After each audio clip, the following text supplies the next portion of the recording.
이제 오늘 쉽게 읽는 기독교 강요 이제 6강을 저희가 이제 시작하게 됐습니다. 그래서 오늘은 또 믿음이란 뭐냐, 또 그리고 사도신경, 그 신경이란 무엇인가에 대해서 해설을 할 텐데요. 오늘 다루는 사도신경의 해설은 실은 거의 책 한 권 분량의 내용이 들어가야 되지만 간략한 축약을 해서 오늘 강의를 진행을 할 거예요. 부족한 부분들은 나중에 강의가 이루어지든지 아니면 보조 강의를 녹화해서 좀 올려드리는 걸로 하겠습니다. 자, 믿음의 구분이 있다면 우리는 어떠한 믿음의 구분을 가지고 삶의 정황 가운데 나아갈까요? 자, 우리가 믿음 하면은 저희가 생각하는 것들이 뭐죠? 믿음 하면 믿음이란 뭐냐? 믿음이 우리가 믿음 생활한다는 게 이제 신앙 생활하는 거잖아요. 근데 이제 믿음이란 뭐냐라고 정의를 해보자라고 하면 보통 뭐뭐 할 수밖에 없거든요. 그 믿음에 대해서 우리가 지금 살아가는 게 다 믿음이다, 맞죠?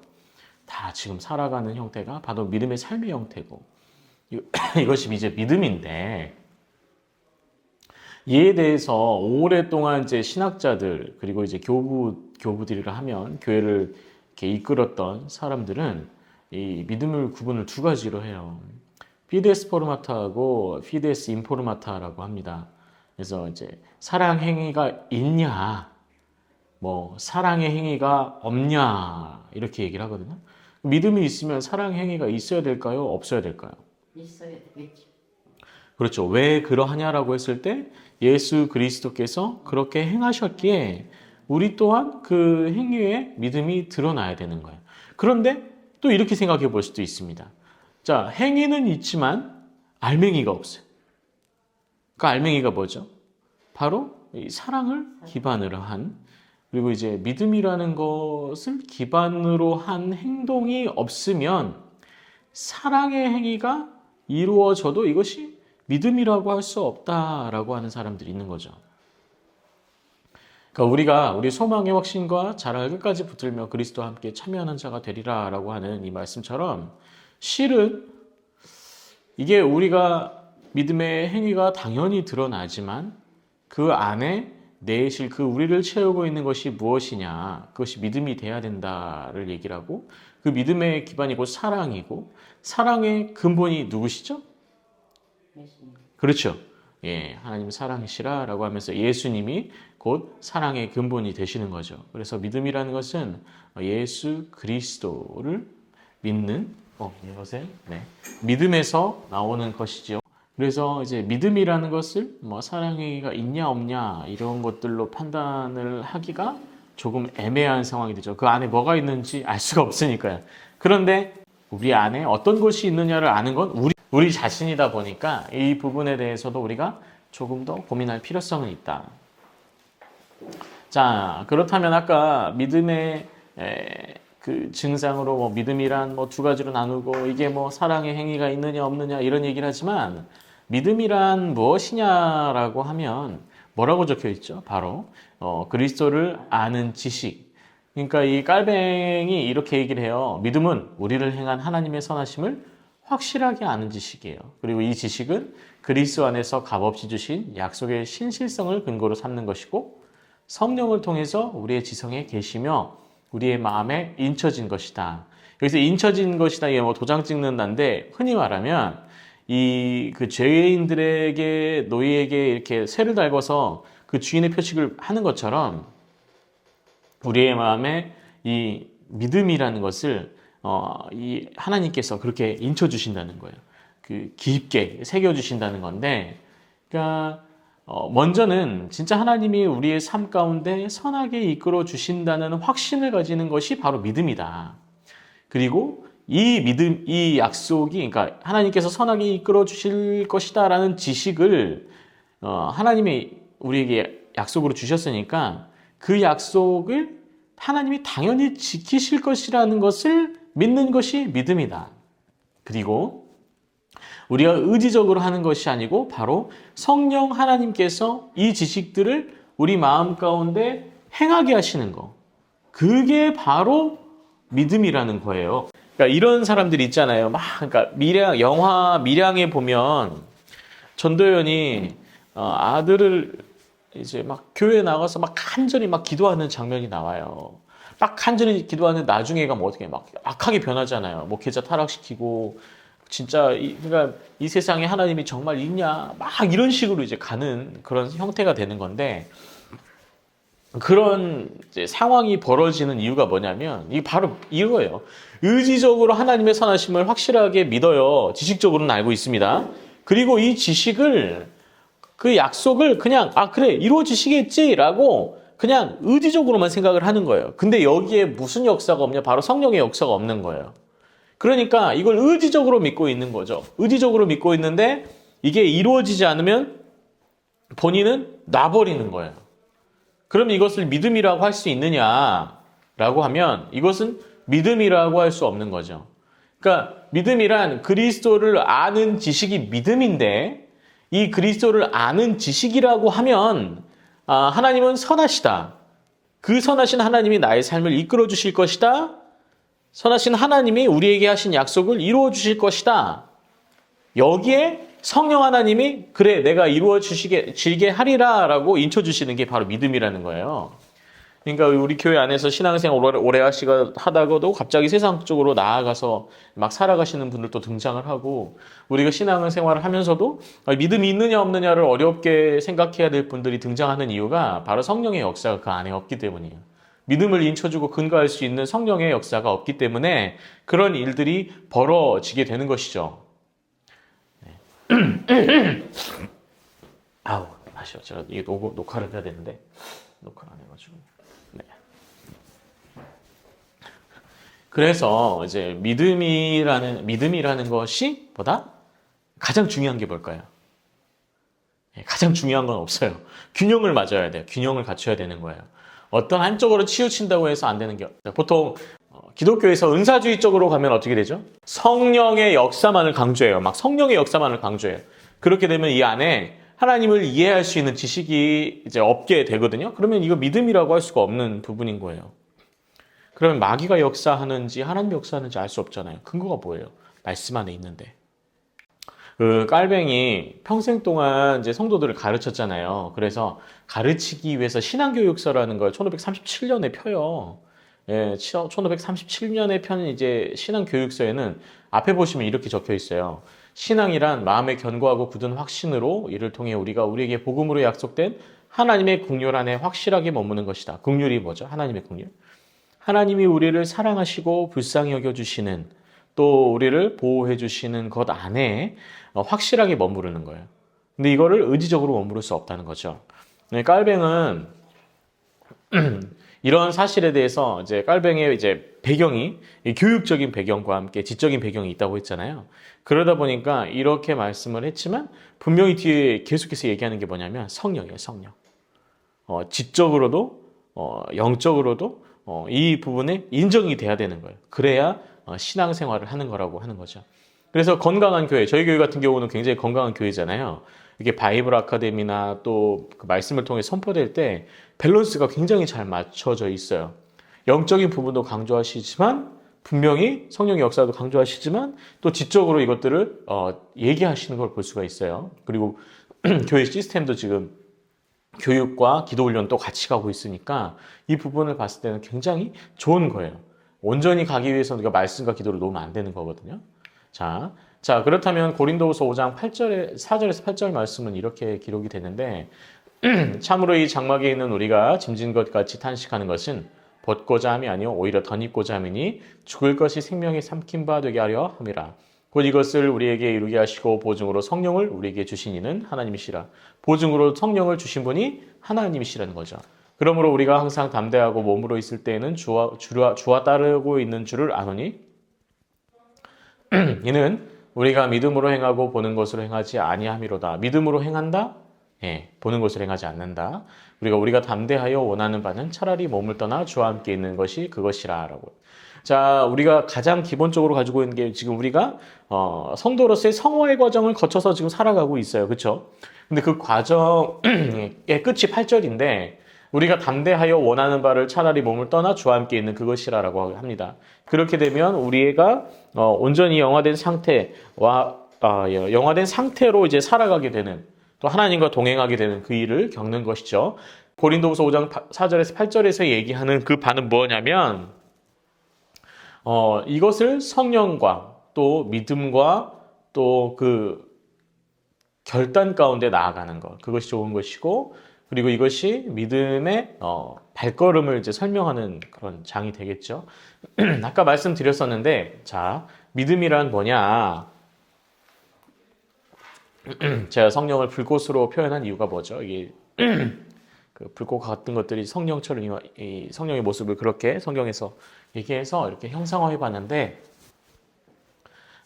성령이 우리를 하나님을 믿게 하죠. 그 마음을 동요시키시고, 그리고 우리가 어떻게 하냐? 지성과 마음을 통해서 그 믿음으로 행하게 됩니다. 네. 우리가 네. 근데 마음이라는 마음 네. 이게 각자 알아서 해석을 해서 예. 그러면 그러니까 의지인 거죠. 믿고자 하는 그 마음이라고 하죠. 예. 믿고자 하는 마음.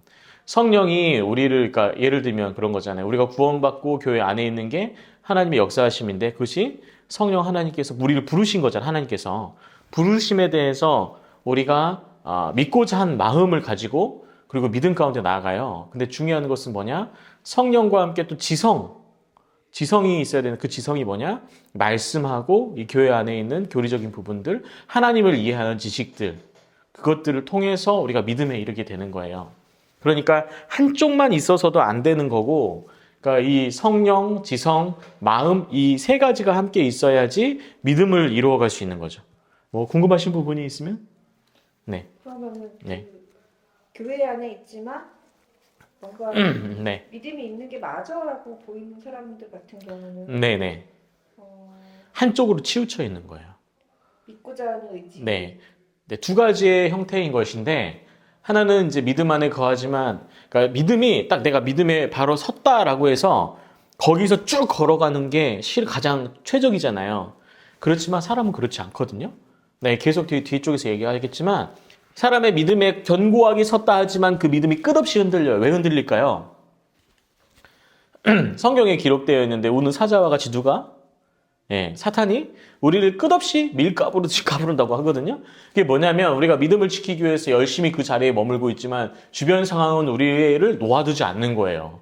계속 흔들려요. 그러니까 성령, 마음, 지성이 계속해서 저희 안에 충만하지 않으면 그 믿음이 어려움을 겪는 거. 이게 이런 모습이 하나가 있고, 하나는 이것만 있는 거예요. 의지적인 거. 아까 말씀드렸죠. 그 밀양에 나오는 그 여자 주인공처럼 의지적인 거예요. 내가 힘드니까 내가 의지적으로 그것들을 붙들었는데 결국에는 그 안에 성령의 인치심이 없기 때문에 그 사람이 자신의 의지가 꺾이자 믿음에서 떠나버리는 거예요. 네. 그러니까 이제 두 가지의 사람들이 등장을 하게 되는 거죠. 미량 얘기 전에 하셨다면서 한 번만 더 해주시죠. 예. 믿음이란 무엇이냐? 피데스 포르마타가 있고 피데스 인포르마타가 있어요. 그게 뭐냐면 사랑의 행위가 나타나느냐 나타나지 않느냐, 이 이야기를 처음에 해요. 그렇다면 믿음이 있는 사람들은 어떤 사랑 행위가 나타나는 게 옳을 터인데, 그러면 그 행위가 다냐라고 얘기를 하는 거예요. 근데 그 안에 있는 알맹이는 무엇 때문에 그 알맹이가 있어야 예를 들면 행위가 일어날 텐데, 이가 알맹이가 없는데 행위가 일어나는 사람들도 있단 말이에요. 왜? 다른 사람들한테 보여주는 거, 또 인정받는 거, 또 이런 것들이 나타나야 되니까요. 그래서 믿음이라는 것을 피데스 포르마타냐, 피데스 인포르마타냐라고 얘기할 수 없는 거예요.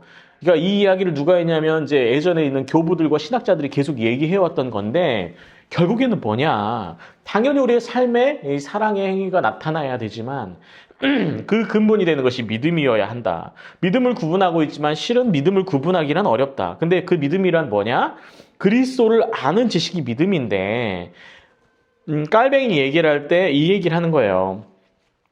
하나님을 아는 지식이기 때문에 지식으로서의 하나님도 알아야 되고, 성령의 인치심으로 그것들을 우리가 확증할 수도 있어야 되고, 우리가 믿고자 하는 마음이 있어야 되는 거예요. 그리고 나서 이것들이 합의된 상황에서 이제 믿음이 되는 건데 그렇지 못한 사람들도 분명히 교회 안에 있다는 거예요. 그러니까 이후에 가면은 알곡과 가라지 얘기를 하는 거예요. 그렇죠? 말씀에는 알곡과 가라지 얘기를 하면서 이것들을 이제 걷어내는 그 시기가 올 것이다라고 걸러내는 시기가 올 것이다라고 얘기를 합니다. 그런데 이제 그때는 어떤 사람들이 걸러지게 될까요? 라고 이제 저희가 고민을 하게 되면 이제 이런 거죠. 성령, 지성, 마음으로 믿어 아는 것, 그 믿음 가운데 걷지 못하는 사람도 있고, 걷는 사람도 있고, 그 믿음 안에 걷고 있지만 끊임없이 흔들리는 게 당연한데 거기서 막 어려움을 겪는 이들도 있을 것이다. 지금 이 얘기가 이렇게 되는 거거든요. 그래서 이 믿음이라는 것은 단순히 우리 한글로 두 글자 이렇게 딱 해서 믿음, 뭐 교회 나오면 믿음, 기도하면 믿음, 또 사람과의 관계가 원활하면 믿음의 사람, 이런 게 아니는 거죠. 그러니까 모든 게 다 연합해 있어야 되는 거예요. 지난주에도 제가 어떤 얘기를 하면서 제가 그런 얘기를 했죠. 중요한 것은 성령이 하시게 하는 것이다. 그러니까 우리가 하나님을 아는 지식이 그 믿음이라고 하면 그 지식을 인쳐줄 수 있고 우리가 의지적으로 막 하는 그 믿고자 하는 마음과 함께 또 성령 하나님께서 우리에게 그 부어주시는데 성령을 부어주실 때 우리가 믿음 안에 거하게 되는 거죠. 자, 여기 보면 사도신경이나 이제 앞으로 신조들을 이제 뒤에 공부를 할 텐데 이제 신경과 신조들을 공부하면 이 부분들이 분명히 또 강조되는 부분이 있어요. 그래서 뒤로 좀 이제 넘어가면 그러면은 이제 아까 말씀드렸다시피 믿음이 어떻게 있냐 없냐 확신이 있어야 될 거 아니에요. 그렇죠?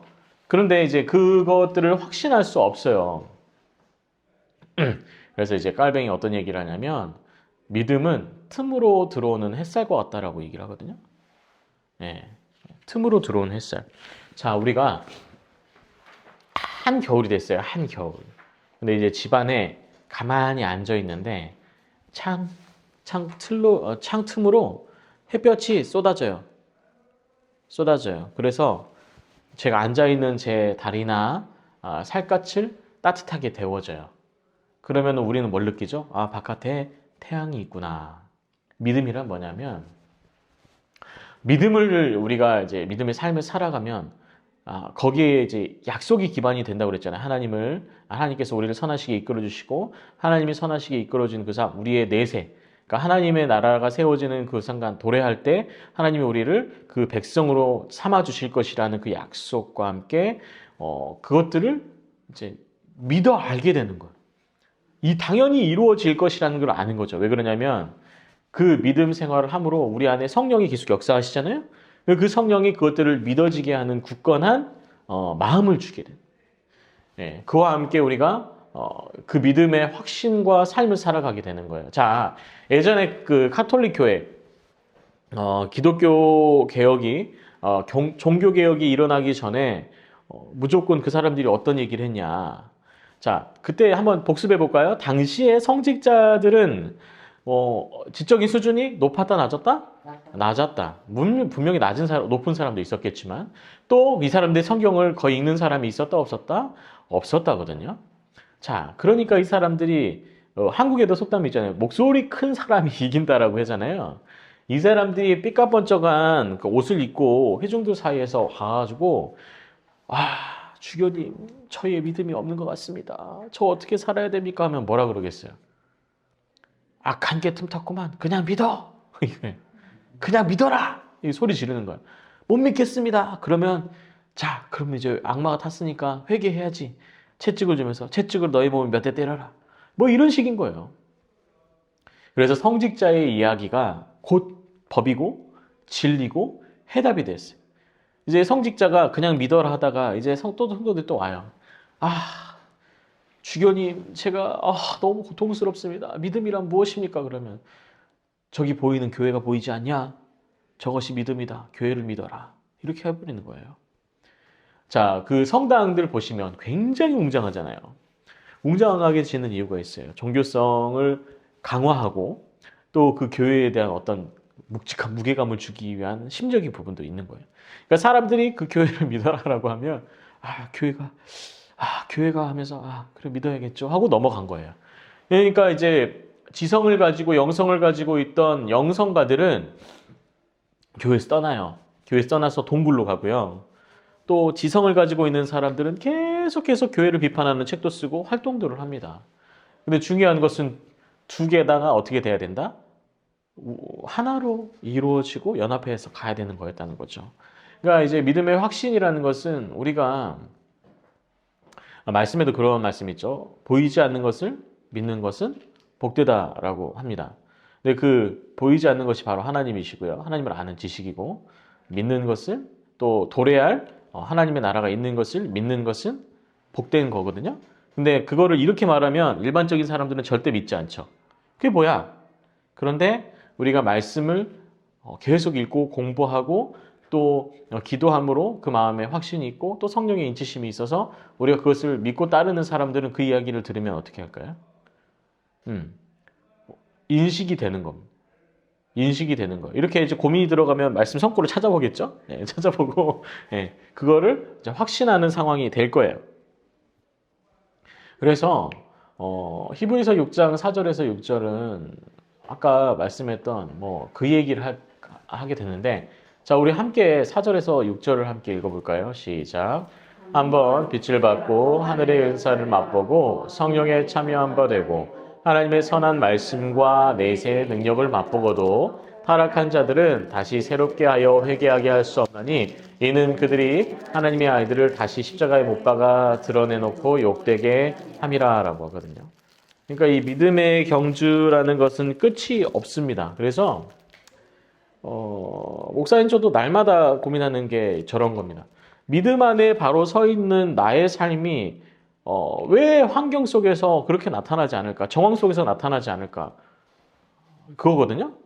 근데 그게 당연한 거. 왜? 우리는 그 삶을 끊임없이 살아갈 수밖에 없어요. 우리가 가지고 있는 죄성으로 인해서 우리가 날마다 그 죄를 경험하게 되는 당연한 거예요. 그래서 어떻게 보면 그 믿는 것에 대해서 우리가 확신하는 거는 하나님께서 말씀으로 보증하시는 그 말씀으로 우리를 그것들을 나는 믿음 안에 있는 사람이구나를 확신하는 거예요. 또 성령님이 우리가 그 말씀으로 우리의 마음으로 확신할 때 성령이 그렇게 하시는 거예요. 그래, 이렇게 담대하게 살아가도록 용기를 또 주시거든요. 그러니까 이 확신이라는 것은 그렇습니다. 아까 계속 강조하지만 성령과 내가 하나님을 아는 지식과 또 하나님을 향한 믿음으로 굳건한 그 마음, 그렇게 세 가지가 연합하여서 믿음이라는 것을 가지고 그 믿음의 확신을 우리가 가지는 것 또한 성령께서 인쳐주시는 것이지만 우리가 결국엔 그 말씀으로 다시 보증받는 거예요. 다시 확인을 받는 거예요. 네, 그렇게 가는 거거든요.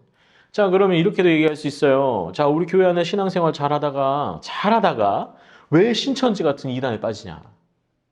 왜 빠질까요? 네, 그 말씀에 대한 것들을 온전히 본인 스스로가 할 수 없는 상황 속에서 그 말씀으로 유혹당한 거죠. 근데 그 안에서 또 어떤 게 있냐? 그러면 방언 기도하고 막 성령이 충만했던 사람들은 도대체 왜 신천지로 다시 끌려가서 그렇게 있냐? 끌려간 것도 아니죠. 자기 발걸음으로 걸어간 것이죠. 왜 그랬냐라고 하면 결국에는 그 말씀이에요. 본인 스스로가 말씀을 온전히 하나님에 대한 지식을 알지 못해서 미혹당한 거기 때문이죠. 그러니까 중요한 거예요. 분명히 영적인 생활도 해야 되고 지적인 생활도 해야 되고 우리의 마음을 날마다 다잡아야 된다는 거죠. 그렇게 되지 않으면 마귀는 계속 우리를 우는 사자와 같이 그 입을 벌리고 있고 밀 까부르듯이 우리를 까부르는 거죠. 사람은요 애초에 태어날 때 어떻게 태어나요? 자, 우리 집사님 그 아침에 그 기분이 밤까지 다 그대로 가나요? 아니죠. 아침 저녁으로 사람이 계속 바뀌어요. 어떤 분은 뭐 한두 시간 단위로 계속 바뀌고 뭐 어떤 상황을 맞이할 때 우리의 마음은 계속 바뀌거든요. 그처럼 사람은요 끊임없이 그 마음이 흔들려요. 네, 그 사고 체계가 흔들린다고요. 그런데 당연히 그러한 우리이기 때문에 우리의 신앙도 그런 어떤 장벽을 만나거나 환경을 만나거나 상황을 만났을 때 끊임없이 흔들리지만 흔들리는 것 안에서 우리가 무게추를 해줄 수 있는 것이 바로 말씀인 거예요. 그 무게추를 해줄 수 있는 게 바로 성령의 인치심인 거고요. 무게추를 해줄 수 있는 게 바로 하나님의 그 하나님의 믿는 그 믿음의 굳건함, 마음의 굳건함인데, 뭐 예를 들면 수십 톤, 수천 톤급 그 배 있잖아요. 배가 태풍을 만나도 넘어가지 않는 이유가 뭔지 아세요? 막 큰 파도가 오고 빵 옆구리 쳐도 안 넘어가는 이유. 무게. 그렇죠. 그 무게인데, 그렇죠. 무게인데 부력이 있을 거 아니에요. 배가 뜨려면은 이제 쇠를 이렇게 가둬놓으면 부력이 있잖아요. 그러면 무게추라는 게 이제 밑에 깔려 있어요. 뭐냐면 이게 제가 알기로는 물을 이렇게 채워서 적당하게 그 배를, 그 부력을 눌러주고 균형을 잡을 수 있도록 설계를 하거든요. 그러니까 그래서 어떤 큰 파도를 만나도 웬만하면 안전하게 다시 생활할 수 있는 거예요. 그러니까 우리의 신앙생활도 어떻게 보면 항해라고 보면은 우리의 항해 가운데 그냥 무게추만 없이 붕 떠 있으면 어떻게 돼요? 옆으로 떨어지고 왼쪽 오른쪽 왔다 갔다 할 거 아니에요. 근데 우리를 어느 정도 그 부력을 꾹 눌러주고 잡아줄 수 있는 것이 바로 이 믿음인데, 그 믿음 안에 마음, 또 성령, 또 하나님을 아는 지식이 있어야 된다는 거죠. 셋 중에 하나라도 부족하면 어떻게 된다? 치우친다. 그러면 항해를 온전히 할 수 없게 되는 거예요. 예. 자, 믿음의 그 삶은 사실 목표가 있어요. 어떤 목표가 있냐면 계속 성장하는 거예요. 또 말씀으로 뿌리 내리는 거고요. 은혜의 약속을 끝까지 신뢰하는 겁니다. 자, 신앙생활을 하면 할수록 우리가 누리게 되는 게 뭐가 있을까요? 교회에 들어오면. 제가 좀 말을 바꿔서 한번 말씀을 드려볼게요. 교회에 들어와서 교회 안에서의 삶이 시작되면서 우리는 무엇을 시작하죠? 교회 공동체 안에서 사람들도 만나고, 또 그 사람들을 만남으로 해서 우리가 어떻게 돼요? 모습이 바뀌기도 하고, 뭔가 이렇게 뭐라고 해야 되죠? 관계성들이 더 돈독해지고, 교회에 대한 신뢰도 쌓이고, 사랑도 하게 되고, 그러면서 나의 원래의 모습보다 조금 더 몸집이 커진다고 하죠. 좀 성장을 해 나가는 것들을 우리가 경험할 수 있거든요. 그러니까 믿음이라는 것은 우리가 그 믿음을 가지고 나갈까. 예를 들면 그런 거예요. 자, 우리가 신앙생활을 시작을 했는데 그 전에는 어떤 어려움을 딱 당했을 때 가장 먼저 해야 될 게 돈 문제면 은행을 찾아가고, 그리고 사람 관계의 문제면 다른 사람들을 만나서 이런 얘기를 해서 해결을 받고자 하고. 그러니까 문제를 해결하는 방법이 다 내 안에 있잖아요. 내가 해야 되는 상황이 되는 건데, 우리가 신앙생활 하면서 딱 어려움을 마주쳐요. 그럼 어디부터 나오냐면, 제가 지금까지 신앙생활 해보니까 새벽 예배부터 나오시더라고요. 그래서 뭐 하시냐? 말씀 듣고 기도해요. 기도하면서 그 마음에 결단을 하시더라고요. 그리고 나서 어떤 뭐 경제적인 것들을 뭐 이렇게 해결하시거나, 아니면 인간관계를 좀 더 정리를 해 나가시거나, 이런 부분들을 하는 것을 우리가 볼 수가 있어요. 그러니까 믿음 생활을 시작을 하면 믿음의 목표인 계속 성장을 하게 되는 거예요. 자, 그러면 우리가 성장을 안 하게 되는 상태는 어떤 상태일까? 교회에 정만 두고 있어요. 그렇죠. 이제 새신자로 와가지고 와서 뭐 성도님이었다가 결혼을 해서 몇 년 있다 보니까 또 어떻게 집사님이 되고, 그렇게 시간만 가는 거예요. 교회에 내 이름은 있지만 나의 신앙적인 삶의 방식은 교회에 있는 것이 아니고 바깥에서 내가 주인이 된 삶을 내가 살아가는 거예요. 자, 그러면 이름만 남아있고 신앙적인 성장을 절대 이룰 수가 없겠죠. 자, 그리고 우리가 신앙적인 성장을 하기 위해서는 뭘 해야 되냐면 바로 말씀으로 깊게 뿌리 내리는 거예요. 가장 먼저 우리가 매주일 말씀을 듣잖아요.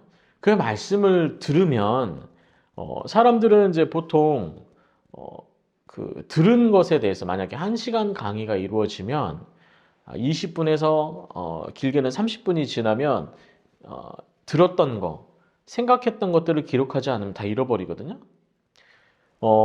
그런 거죠. 이제 말씀으로 뿌리 내린다는 건 뭐냐면 베레아 사람들 같이 하는 거예요. 그러니까 그 말씀이 선포가 됐어요. 또는 내가 말씀을 읽었어요. 그러면 그 말씀에 대해서 계속 고민하고 묵상해 보는 겁니다. 그러면 그 말씀으로 우리가 뿌리 내리는 삶을 살아가게 되는 거예요. 습관이 되는 거거든요. 사람이 건강하려면 운동을 해야 되는 건 누구나 알아요.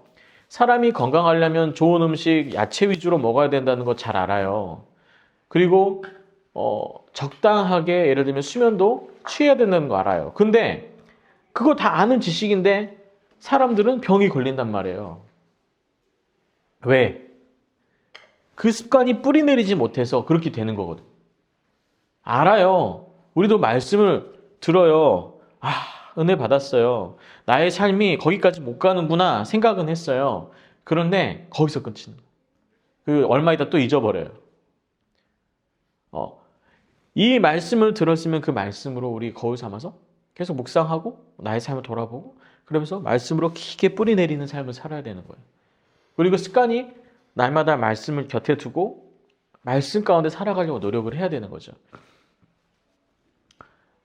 이런 부분과 함께 또 우리가 붙들어야지 믿음의 성장을 할 수 있는 것이 뭐냐면 바로 약속을 믿는 거예요. 은혜의 약속. 은혜의 약속이 뭐죠? 절대 하나님께서 우리 성도들을 선하게 이끌어 주실 것이라는 그 약속이 있잖아요. 그리고 또 하나의 약속이 뭐냐? 우리에게 하나님의 나라를 유업으로 주시겠다고 하시는 거예요. 그러니까 이 삶 가운데 살아가는 정황 속에서는 우리가 넘어지고 고꾸라지고 쓰러져도 하나님께서 선하게 우리를 이끌어 주실 것이라는 그 약속을 믿는 거. 그 은혜라고 하죠. 우리가 그거를. 은혜를 붙드는 거. 그리고 우리가 이 세상을 마쳤을 때 하나님께서 우리에게 주시기로 약속하신 그 하나님의 나라. 그 하나님의 나라의 약속을 붙드는 거. 이렇게 누가 얘기하잖아요. 만약에 우리가 이렇게 살아가는 게 정말 우리에게 천국이 주어지지 않을 거고 하나님의 나라가 주어지지 않을 거라면 지금 우리가 사는 게 이게 뭐 하는 짓이냐? 바보 짓이 아니냐라고 얘기를 하잖아요. 그렇게 우리가 확실하게 믿는 것은 우리가 하나님의 나라가 곧 우리의 유업이 될 것이라는 약속, 그것들을 붙들고 가면 우리의 믿음의 성장이 지속적으로 생겨나고 성장하게 될 것이라는 것이죠. 자, 이제 믿음의 본질과 속성에 대해서 얘기를 할 때는 시편 42편 5절의 말씀이에요. 앞에 한번 읽어보시면 되거든요. 자, 집사님 한번 볼까요? 내 영혼아, 내가 어찌하여 낙심하며 어찌하여 내 속에서 불안해하는가? 너는 하나님께 소망을 두라. 그가 나타나 도우심으로 말미암아 내가 여전히 찬송하리로다 하거든요. 자, 누구의 고백일까요? 다윗의 고백입니다. 다윗 정말 멋진 왕인데 계속해서 고꾸라지잖아요. 그렇죠? 생명의 위협과 또 자녀들에게 쫓기는 그 고통과 대적들의 고통스럽게 하는 그 말들과 상황들과 정황이 다윗은 굉장히 힘들었을 거예요. 하나님을 믿고 하나님을 따르고 하나님 가운데 살아가던 다윗, 그가 날마다 고꾸라지고 무너지면서 했던 고백이 바로 시편 42편 5절이 말씀이거든요. 내 속에 불안해하는가? 얼마나 많은 생각들이 오가겠어요. 근데 하나님께 뭘 하라고요? 소망을 두라는 거예요. 소망을 두라는 거예요. 그가 나타나사 도우심으로 말미암아 내가 여전히 찬송하리로다. 이게 바로 은혜예요. 은혜의 개념입니다. 은혜의 개념. 네. 이것이 은혜의 개념이에요. 그러니까 내가 하는 게 아니고 누가 하신다고요? 내가 하나님께 소망을 두었더니 하나님께서 나타나서 도우심으로 말미암아 내가 여전히 찬송하리로다 라고 얘기를 하는 거예요. 자, 깔뱅이 이 제네바에서 성경을 가르치고 제네바를 일으켜 갈 때, 종교개혁을 해 나갈 때 얼마나 많은 고민과 고통이 있었겠어요. 본인 스스로 안에 있는 갈등들이 있었을 거 아니에요. 이 믿음에 대해서 설명할 때 이런 것들을 막 고민하면서 썼을 거예요. 자, 믿음이란 결국에는 이런 것이다. 오늘날을 살아가고 현상을 살아가는 사람들에게는 하나님을 소망하고 하나님을 믿고 하나님께서 주실 이 은혜를 사모하지 않고서는 우리가 할 수가 없다. 믿음은 계속해서 우리에게 이렇게 얘기를 합니다. 독려를 해요. 믿음은 뭐냐? 우리가 세상을 이길 담력을 제공해요. 자, 저희가 가장 많이 쓰는 예화가 뭐냐면 이제 코끼리 예화예요. 새끼 코끼리를 데려다가 거기에 적절하게 끈을 묶어서 말뚝을 박아 놓으면 이 녀석이 새끼줄을 끊지 못하는 거예요. 그러면 이거를 계속 시도하다 안 되면 이제 발이 까지기도 하고 생채기도 나잖아요. 그러면 어떻게 하겠어요? 아, 안 해야겠다라는 마음을 코끼리가 먹는 거예요. 근데 이 녀석이 웃긴 것은 덩치가 커지고 힘이 세져도 이 밧줄을 끊을 생각을 안 하는 거예요. 왜? 담력이 없으니까요. 담력이 없으니까요. 그냥 툭 건드리면 말뚝도 빠지고 줄도 끊어지든지 둘 중 하나가 될 텐데 담력이 없는 거예요. 담력이. 이게 따지고 보면 이런 거예요. 우리가 세상 속에서 이렇게 살아가는데 살아가면서 우리를 덮치는 고난들이 있단 말이죠. 그럼 그 고난을 처음에 맞았을 때 고꾸라졌다가 다시 일어났어. 그런데 우리 안에 분명히 하나님이 주시는 그 말씀과 하나님께서 함께 하실 거라는 그 용기와 그 담대함을 주심에도 불구하고 우리가 그것을 행하지 않잖아요? 그럼 우리가 담력이 없는 거잖아요. 할 수 없는 거예요. 할 수 없는 거. 그러면 이제 믿음의 속성의 본질은 이거예요. 본질의 속성은 이거예요. 믿음은 세상을 이길 수 있는 담력을 줘요. 담력. 우리는 충분히 세상을 이길 수 있는 능력을 받았어요. 힘도 받았어요. 뭘로? 성령 하나님이 항상 우리와 함께 계시잖아요. 그리고 항상 우리에게 어떻게 위로하셔요? 말씀으로 위로하셔요. 고난 이후에 쓰러져서 기도하면 하나님이 말씀으로 또 마음에 위로를 또 허락하여 주세요. 그런 힘을 갖고 있지만 결국에는 믿음이란 뭐냐? 결단하고 그것들을 할 수 있는 담대함이 없는 상황이 되면 안 되기 때문에 그 담대함을 얻는 거예요. 자, 그리고 이제 믿음은 아까 다윗의 고백처럼 계속 흔들려요. 근데 다윗의 고백처럼 계속 흔들려요. 이 사람이 뭐가 부족해요? 무력도 가지고 있고 병사들도 많고 그래도 그 전쟁을 계속 해왔으니까 주변 나라에서 쳐들어올 생각도 안 하고 있을 거예요. 그런데 고백하는 것은 어찌하여 내 속에서 불안해하는가? 내 영혼아, 왜? 너 왜 불안하냐? 이렇게 얘기를 하는 거거든요. 그러니까 끊임없이 사람은 흔들려요. 우리 아까 집사님 말씀하셨던 것처럼 아침 저녁으로 감정들이 바뀌는 것처럼 우리의 신앙도 우리의 믿음도 이렇게 계속 흔들립니다. 흔들릴 때마다 어떻게 해야 된다? 성령의 도우심, 말씀, 우리의 마음의 굳건함 이걸로 가져가야 된다는 거죠. 이제 그러면 그럴수록 우리가 더 신앙적으로도 성장을 하는데 자, 빌립보서 2장 12절 한번 말씀을 같이 읽어보면 이렇습니다. 그러므로 나의 사랑하는 자들아 너희가 나 있을 때뿐 아니라 더욱 지금 없을 때에도 항상 복종하여 두렵고 떨림으로 너희 구원을 이루라. 너희 안에서 행하시는 이는 하나님이시니 자기의 기쁘신 뜻을 위하여 너희에게 소원을 두고 행하게 하시나니. 아멘.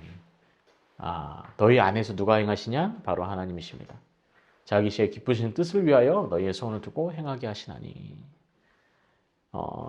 하나님의 계획인 거죠. 이것이 은혜이죠. 그리고 하나님께서 그렇게 우리를 살아가게 하실 거라는 거죠.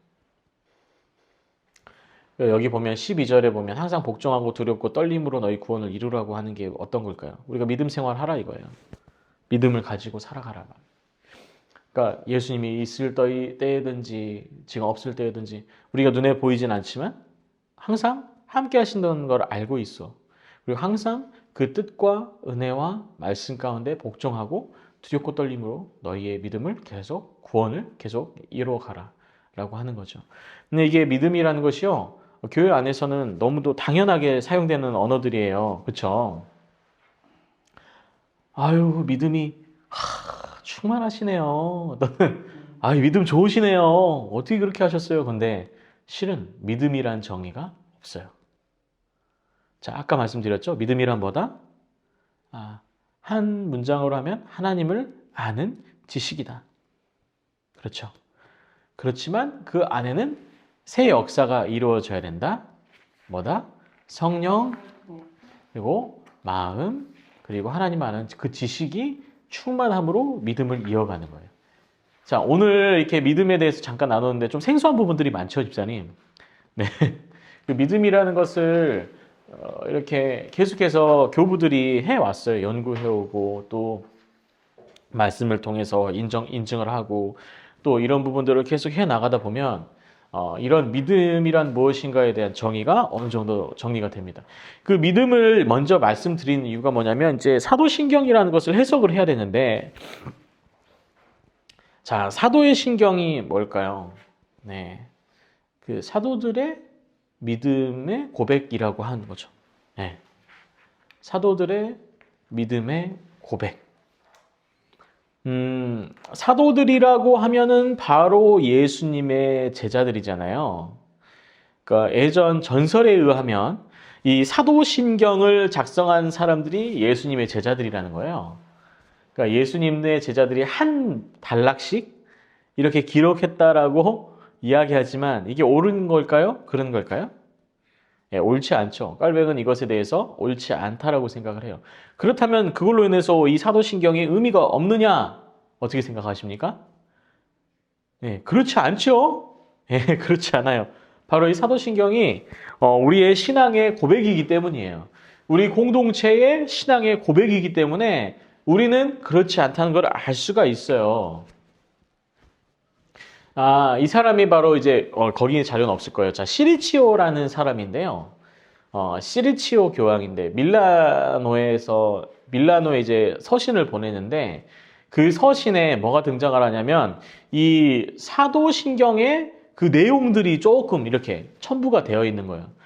그 전에 이제 사도신경의 역사를 쫓아 보면 이 시리치오의 편지에 쓰여진 사도신경의 내용이 어느 정도 등장을 해서 그 전에서부터 사도신경은 계속해서 고백되어져 왔다라고 할 건데요. 저 글은 지금 큰 의미는 없어요. 예. 그렇지만 이제 시간이 계속 흐르면서 사도신경이 어떻게 우리에게 전해졌는가라고 하면은 이제 로마의 히폴리토라는 이 교황으로부터 이제 전해지는데 이 히폴리토가 사용한 이제 그 사도 전승 안에 이제 기록된 것은 이렇습니다. 전능하신 하나님 아버지를 당신은 믿습니까? 하나님의 아들 그리스도 예수 성령으로 동정 마리아에게서 태어나시고 번시오, 그러니까 이 사람은 번시오라 그래요. 번시오 빌라도의 통치 아래서 십자가에 못 박혀 돌아가시고 묻히셨으며 사흘날에 죽은 이들 가운데서 부활하시고 하늘에 올라가시어 성부 오른편에 앉으시며 산이와 죽은 이를 심판하러 오시라 믿습니까? 성령을 믿으며 거룩한 교회와 육신의 부활을 믿습니까? 라고 되어 있어요. 저 내용이 위에 이제 라틴어로 이제 쓰여진 건데 그것들을 이제 한글로 바꿔놓으면 이렇게 되어 있어요. 오늘날의 사도신경과 어느 정도 흡사한 부분이 있죠? 네. 그 이유가 뭘까요? 혹시 한번 유추해 보시겠어요? 사도신경 이렇게 해야 되는, 이렇게 된 이유가 뭘까?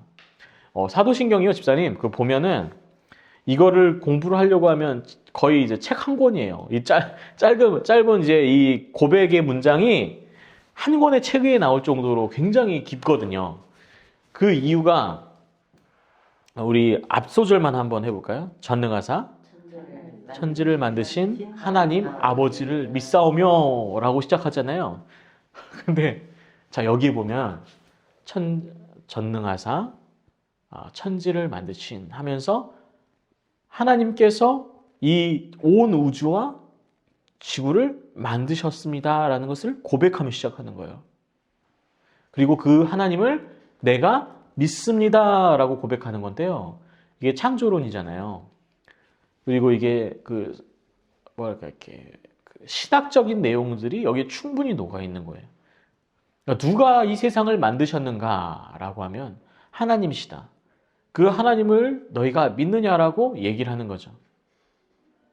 이 사도신경은요, 갑자기 어느 날 뚝딱 해서 만들어지고 고백된 것이 아니라요, 긴 기독교 역사 가운데 이것들이 고백되어지고 확신되어지고 우리가 성토되어진 이런 것들이 이제 조합되어서 결국에는 우리 가운데로 오게 된 신앙의 고백인 것이죠. 자, 대한민국에는요, 가족과 가족을 이어주는 특수한 문서가 있어요. 대한민국 안에. 제가 힌트를 드리자면, 저 전주 이씨 있거든요. 이렇게 하면, 전주 이씨 하면 족보가 있잖아요. 그럼 족보에 보면 어떻게 돼 있어요? 전대, 후대, 다 딱 알 수 있게 연결을 해놓는 매개가 되는 것이 바로 이 족보인데요. 사도신경의 역할이 무엇이냐면 사도신경의 역할은 전 세대의 신앙인들, 오늘을 살아가는 신앙인들이 함께 고백하는 믿음의 고백인 거예요. 저희가 그 기독교 안에서 가장 소중하게 또 고백하고 이렇게 기록하고 암기하고 암송하는 부분들이 세 가지가 있어요. 뭐냐면 처음에 그 모세가 돌판에 적어받았던 하나님께 받았던 십계명. 그리고 뭐죠? 이 하늘에 계신 우리 아버지여, 주님이 가르쳐 주신 기도. 그리고 전능하사 천지를 만드신 하는 사도신경. 이 세 가지 문서가 핵심이에요. 그 핵심이 무엇이냐? 기독교인의 정체성을 후대로 이어갈 수 있게 해주는 줄과 같은 거거든요. 그러니까 뭐 예를 들면 10년 전에 사셨던 분이나 20년 전에 사셨던 100년 전에 사셨던 분이나 200년 전에 사셨던 분이나 기독교인은 이 고백을 통해서 하나님은 어떤 분이시냐를 고백을 하는 거예요. 이 사도신경 안에는 굉장해요. 넘겨보면 이제 그 사도신경이 이렇게 되어 있어요. 인간적인 현재적인 상태를 설명을 하는데 깔뱅은 자신의 기독교 강해에서 우리 사람은 완전히 죽음에 확정된 상태로 있는 존재다라고 얘기를 하거든요. 자, 왜 그랬죠? 왜 완전한 죽음을 우리 가운데 살아갈 수밖에 없었을까요? 당연히 그 창세기 1장의 사건, 창세기에 있는 사건들이 있잖아요. 바로 아담과 하와. 하나님과의 약속을 어김으로 완전히 이제 하나님과의 관계에서 깨어지고 또 왜곡된 사람들. 그로 인해서 성경에 어떻게 기록이 되어 있어요? 그 사람들이 원래 죽음을 가지고 있는 사람들이 아니었었는데 인류 모두가 대표성으로 인해서 이제 우리가 그 이후로는 죽음을 경험할 수밖에 없는 상태가 된 거죠. 그리고 그 온갖 죄를 뒤집어 쓴 상태이다라고 하거든요.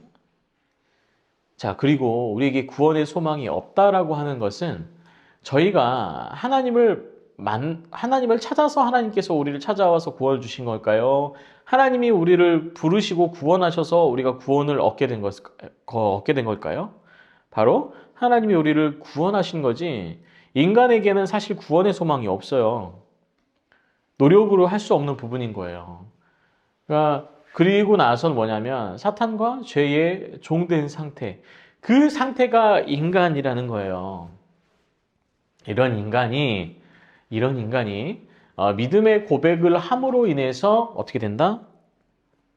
네. 믿음의 고백을 함으로 인해서 우리가 온전히 하나님이 누구신지 알고 그리고 그 하나님이 성부, 성자, 성령 하나님 그리고 그 안에 굉장히 소중한 내용들이 있다는 걸 이제 인식하도록 하는 거예요. 하나님께서 우리를 통해서 얻고자 또 바라고자 하는 이익이 있으실까요? 아니요, 없지요. 하나님은 모든 믿지는 장사를 하고 계시는 겁니다. 왜? 단지 우리를 창조하시고 사랑하셔서 그렇게 행하고 계신 거거든요. 하나님이 하신 일에 대해서는 이제 우리가 사도신경을 통해서 계속해서 나눌 수가 있어요. 자, 뭐냐면 제가 사도신경을 보면은 이렇습니다.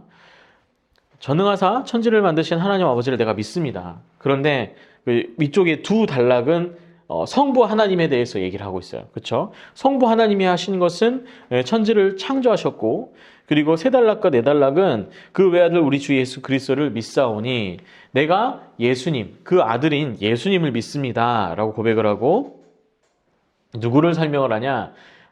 예수님을 또 설명을 해요. 동정녀 마리아에게 나셨고 본디오 빌라도에게 고난을 받았고 그리고 십자가에 못 박혀 죽으셨고 장사한 지 사흘 만에 죽은 자들 가운데서 다시 살아나셨다. 그리고 하늘로 오르셨다. 여기가 예수님에 대한 서술인 거죠. 예수님에 대한 서술. 자, 예수님에 대한 서술을 할 때 여기 또 등장하는 성령으로 잉태하사라는 개념이 있어요.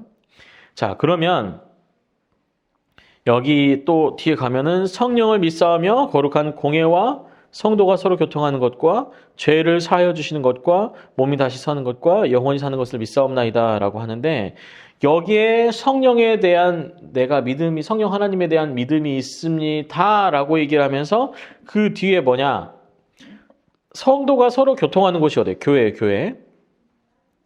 그리고 우리의 죄를 하나님께서 사해 주실 것을 믿고 다시 몸이 부활할 것을 믿고 영원히 사는 것을 믿습니다라고 하는데 자, 처음에 어떻게 시작하죠? 하나님께서 세상을 창조하셨습니다. 그리고 우리가 죄를 지었습니다. 우리의 죄를 예수님께서 대속해 주셨습니다. 그 예수님께서 성령을 통해서 우리를 계속 이끌어 주시고 결국에 예수님께서 다시 오셔서 심판하실 것입니다라는 자, 이게 저희 기독교 그리스도인들의 고백이잖아요. 이 사도신경과 주기도문, 십계명은 모든 기독교 문서의 기본 핵심이에요. 여기에 있는 신앙적인 고백들을 확장한 것이 바로 신학 서적들인데 대표적인 게 지금 우리가 하고 있는 기독교 강요 초판이에요. 초판에는요 다 등장해요. 사도신경 등장하고 주기도문 등장하고 십계명이 등장하거든요. 저번에 십계명 제가 한번 했었죠. 십계명 했죠. 오늘 사도신경 하죠. 그럼 다음 주는 뭐겠어요? 주기도문 하는 거거든요. 그러니까 이거예요, 이거. 이게 바로 이 사도신경이 가장 우리 신앙의 어떤 고백들인데 가장 핵심적인 고백들을 하게 하는 거죠. 그래서 사도신경에서 말하는 그 내용들 보면은 예수님께서 어떻게 하시냐. 그냥 결국에 그 죽음의 길을 걸어가고 계시는 거예요. 그렇죠? 그리스도의 일생 죽음의 길, 순종의 길이 되는 거. 그리고 예수님이 또한 완전한 사람으로 고난을 겪는 거. 어떤 사람들은요, 예수님이 이제 하나님이신 예수님이잖아요. 예수님이 사람의 몸을 입고 오신 다음에 이렇게 된 사람이 있다 그래요. 영지주의자들은 이렇게 얘기를 해요. 예수님은 몸은 특수하다 이거예요. 특수해서 고통도 느끼지 않고 벽도 통과하고 그 고난 같은 거 전혀 안 받았다는 거예요. 그러면 이 사도신경의 고백처럼 온전한 인간이 되신 예수님을 그 사람들이 얘기하고 있지 않은 거거든요. 그러니까 신앙이 잘못된 거예요. 그 사람들의 믿음이 잘못된 거예요. 예수님이 분명히 오셔서 인간이 되는 순간 배고픔, 추움, 고통, 질병 다 누리실 수 있거든요. 그게 온전한 사람이 되신 거예요. 고통도 느끼고 공포도 느끼고. 그렇지만 결국에는 죄가 없으셨어요. 죄가 없는 분이셨어요. 왜 그러냐면 사람의 유전을 타지 않고 성령 하나님에 의해서 우리에게 오신 분이시기 때문에 그렇고 그리고 죄가 없으나 정죄를 당하죠. 우리의 죄를 다 받으셔요. 왜 받느냐? 이사야 53장 12절을 보면은 그렇게 되어 있는데 나중에 강의가 끝나시면 한번 찾아서 읽어보는 것도 좋을 것 같아요. 그리고 이제 우리의 죄를 전가받으시고 그러니까 전가받았다는 건 죄의 저주가 그리스도의 육신 안에 오는 거죠. 그래서 하나님께서 그 죄를 죽음으로 부수시잖아요. 십자가에서. 그렇게 해서 우리가 죽음, 이 죄에서 원죄에서 벗어나게 되는 장면을 사도신경에서는 고백을 하고 있는 거예요.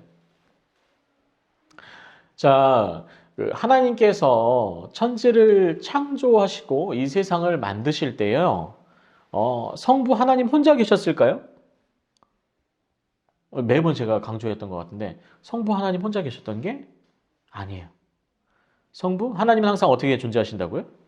성부, 성자, 성령 하나님 함께 하시거든요. 그 창조의 순간에도 성부, 성자, 성령 하나님께서 함께 계셨고 그러면 물론 이렇게 우리가 살아가는 이 모든 부분도 있지만 지옥에 대한 부분에 있어서도 누가 창조하셨을까요? 예, 하나님, 성부, 성자, 성령 하나님께서 그렇게 하셨어요. 그래서 이 사도신경 지금 굉장히 간략하게 훑고 지나가는 거예요. 사도신경 안에서 굉장히 뜨거운 감자가 됐던 이야기가 있어요. 뭐냐면 이게 이제 그 라틴어나 또 이렇게 영어 사도신경들을 보게 되면 예수님께서 돌아가시고 이 내용들이 여기 있거든요. 여기 죽은 자 가운데서 다시 살아나시는데 장사한 지 사흘 만에 죽은 자 가운데서 다시 살아나시며를 우리는 그렇게 알고 있는데 이게 지옥에 다녀오셨다라고 할 수 있는 글자들을 사용한 거예요. 그래서 이걸 가지고 야 정말 하나님이 지옥에 다녀오셨냐 정말 다녀오신 게 맞냐라고 얘기를 하게 된 거죠. 어떻게 생각하세요? 이 세상의 주인이신 예수 그리스도, 하나님이신 예수 그리스도가 못 갈 곳이 어디 있어요? 그렇잖아요? 창조하신 부분은 어느든지 다녀오실 수 있는 부분인 거예요. 근데 이 교부들이 뭐라고 얘기를 하냐면, 교부들은 그리스도가 지옥에 싸우러 내려갔다는 거예요. 싸우러. 마귀들을 때려잡으러 내려가셨다는 거예요. 어떻게 생각하세요? 저는 아니라고 봅니다. 아니라고 봐요. 자, 왜 그러하냐면 하나님께서 만드신 다 피조물들이에요. 다. 피조물들이 무슨 싸움을 해요. 하나님이 왜? 피조물들하고. 그럴 필요가 없으시고 예수님이 구하시는 이제 기도 있잖아요. 겟세마네 동산에서 십자가에 못 박히시기 전날 예수님께서 어떻게 땀방울이 뭐가 되도록? 예, 핏방울이 되도록 기도하시는데요. 왜 그렇게 기도하셨냐? 왜 그렇게 기도하셨냐? 단지 죽어서 이 지옥에 내려가는 것 때문에 두려워하셨냐? 공포 때문에 두려워하셨냐? 아니에요. 예수님은 인간으로서 오셔서 그 마음에 두려움이 있었다 그랬어요. 공포감이 있으셨다 그랬어요. 그런데 그 공포감을 이기게 하시는 분이 바로 성부 하나님과 성령 하나님이시기 때문에 인간으로서의 한계를 고백하면서 이 두려움을 이기도록 하시는 거예요. 그 두려움을 이겨야지 예수님께서 우리의 죄를 대속하시고 하나님의 사역을 이루어갈 수 있게 되는 거예요. 그러니까 순종하기 위해서 기도하신 거예요. 두려움을 이기도록. 그리고 나서 이제 아버지여 저희를 사하여 주옵소서라는 이제 말씀을 하시죠. 이런 부분에 있어서 모든 부분이 실은 결국에는 순종. 그러니까 지옥에 뭐 강하했다, 지옥을 다녀오셨다, 이거 중요하지 않아요. 하나님이 예수님이 바로 하나님의 그 사역에 동참하시는 거죠. 인간으로서 오셔서 그 몸을 깨고 부수고 죄를 박살내는 거. 그 과정의 순종을 위해서 본인이 그렇게 가셨다는 것만 알고 계시면 누군가 와가지고 야 지옥에 예수님 다녀가셨다는 얘기가 뭐냐 이런 얘기하면 그냥 웃으시면서 이렇게 얘기하세요. 야 만드신 분도 하나님이고 이렇게 다 하시는 분인데 야 본인이 다녀오실 수도 있고 근데 그게 뭐 중요하냐? 예수님은 순종을 위해서 십자가에 못 박히신 것이고 만약에 너희가 얘기하는 그런 얘기를 할 때에도 하나님은 뭐 지옥이 그렇게 중요한 공간은 아니다. 하나님이 당연히 다녀오실 수 있는 부분이기 때문에 그 부분에 대해서는 고민할 거 없다. 이렇게 얘기하시면 돼요. 주인이 자기의 집에 들어간 게, 자기 집이라, 만든 것에 대해서 들어갔다 나오는 게 큰 문제가 될 수 있는가? 없어요. 신학교 다닐 때 이걸 가지고 교수님하고 계속 토론을 하는데 교수님이 이렇게 얘기하시더라고요. 야, 그게 뭐가 중요하냐? 사람이 글로 적어 놓은 이 고백이 진짜 하나님을 다 표현할 수 있느냐? 없다. 그래서 설령 그렇게 얘기하는 사람이 강하게 얘기를 하면 이렇게 얘기를 해라. 하나님이 모든 것을 창조하셨고 모든 것에 권한이 있으신 분인데 그게 무슨 문제가 되겠는가? 예. 좀 충분히 이렇게 동의가 되시나요? 주사님 동의가 안 되시는 것 같아서. 예. 충분히 동의가 되시고. 그리고 이제 부활 승천 그리고 하나님 우편에라는 이제 우리의 그 사도신경 구절을 가지고 얘기를 하는데 그리스도의 부활은 우리의 중생과 의를 얻게 하는 것이고 그리스도를 본받은 생명을 살게 하게 하는 것이고 우리가 부활의 확신을 하게 됩니다. 이 이야기가 보면은 되게 재밌어요. 예수님이 부활하시잖아요. 이 장면이 실은 뭐냐면 이전에 죽은 자들이 부활하는 경우가 있었을까요? 없었을까요? 온전히 부활하는 사람은 없었습니다. 그 성경에 보면 나사로가 부활하긴 했지만 계속 살았다는 기록이 있던가요? 없습니다. 예수님께서 가장 처음 부활을 하셨어요. 그래서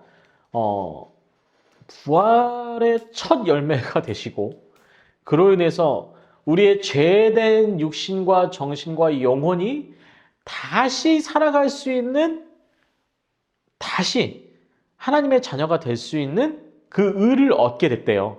예수님을 통해서. 그리고 그리스도를 본받은 생명을 살게 되는 거예요. 첫 열매, 그 생명의 열매가 예수 그리스도이시기 때문에 우리가 예수 그리스도를 본받아 산다는 건 그 생명으로 살 수 있게 되는 권한도 주어지는 거예요. 그리고 부활의 확신을 얻게 되는 거예요. 예수님이 부활하셨으니까 우리 또한 부활할 것이다. 근데 우리의 부활은 언제 있다? 예수님께서 심판장으로 오셔가지고 심판하시고, 그리고 새하늘과 새 땅이 이렇게 이루어지잖아요. 이루어지고 예수님 심판하러 오시잖아요. 그리고 그때 믿는 자건 안 믿는 자건 부활해가지고 심판을 하는 예수님께 받고, 그리고 어떻게 되죠? 지옥으로 또는 하나님과 영생하는 쪽으로 가는 거예요. 그래서 우리가 다시 부활할 것이라는 확신을 얻게 돼요. 예수님 봐서. 그리고 예수 그리스도가 또 약속하셔서 그 약속을 통해서 우리가 이루어질 것도 알고 있고, 그런데 중요한 것은 뭐냐면 예수님이 승천하실 때 그 동산에서 예수님이 이렇게 들려 올라가 승천하는 장면들을 사람들이 목격했다고 기록하고 있잖아요. 근데 오실 때도 마찬가지로 어떻게 하신다고요? 오신다고, 그렇게 목격되어 오실 거라고 하시는 거예요. 사람 눈에 보이는 형태로. 아까 말씀드렸다시피 다시 그 이후에는 어떻게 된다? 선택된 자, 버림받은 자가 이제 분명히 갈리게 돼요. 그러면은 갈리기 전에, 그러니까 이게 얼마나 시간이 걸릴지 모르잖아요. 그 전에 많은 사람들이 죽었고 지금도 많이 죽었잖아요. 그리스도인들이. 그럼 그 사람들은 어떻게 하냐? 그때 되면 어떻게 되냐라고 하면, 그때 되면 이미 죽은 자들은 다시 생명을 얻고 살아나요. 그리고 나서 심판을 받은 다음에 이제 지옥으로 또 천국으로 가게 되는데, 자, 그렇다면 살아남는 자의 변화는 어떻게 되냐? 이전에 입었던 그 육체가 아니고 정말 우리가 알 수 없는 정말 온전한 육체를 입게 된다라고 하죠. 네. 그리고 나서 이제 하나님과의 삶이 곧 하나님 나라에서 이루어지는 그 삶이 우리의 위로의 삶을 살 수 있도록 하시는 하나님이 되신다는 거거든요. 이 사도신경 제가 진짜 욕심이 나는 게 나중에 제가 한번 강의를 따로 열든지 해야 될 것 같아요. 이거 되게 길거든요. 실은 역사부터 해서 좀 가면 되게 재밌는데, 이렇게 실은 이 사도신경 고백 한 번을 하면 우리가 전체적인 기독교 신앙, 자, 이렇게 보면 되게 재밌어요. 성부에 대한 소개, 내가 성부를 믿습니다. 성부 하나님, 성자 예수님을 믿습니다. 성령 하나님을 믿습니다. 이게 일단 한 번 고백이 돼요. 그리고 나서 하나님이 하신 일, 세상을 창조하셨습니다. 그리고 예수님께서 우리를 죄에서 구원하셨습니다. 그리고 다시 예수님이 돌아오셔서 우리를 심판하실 것입니다. 이렇게 또 조직신학적인 내용을 또 얘기를 합니다.